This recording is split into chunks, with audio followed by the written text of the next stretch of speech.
এই বৃষ্টি, এই টুকুর জন্যই তো আমি সারা বছর অপেক্ষা করি গিন্নি। তোমার মাথাটা ঠিক আছে তো আদিত্য? এই বৃষ্টিতে আবার পুকুর খুঁড়বে? তোমার 12 বারে ব্যর্থতা ভুলে গেছো? ভগবান তোমার মনোবাসনা পূরণ করুন, আমি আছি তোমার পাশে। এই পাগলটা আবার কি শুরু করলো?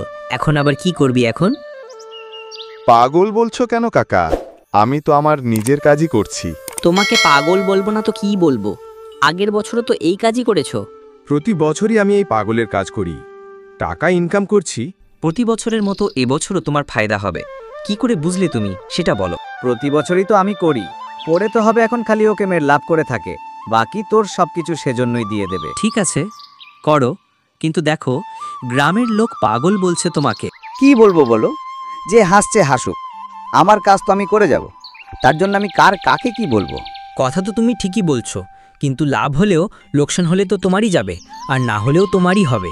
লোকসান হলে আমার হবে, তোমার তো কিছু হবে না। যাও যাও, এখন একটু কাজ করতে দাও। কি বলছো তুমি? আমাকে চলে যেতে বলছো? গ্রামে কত পাগল আর দেখব। কি আর করব বলো, লোকসান হলে আমারই হবে।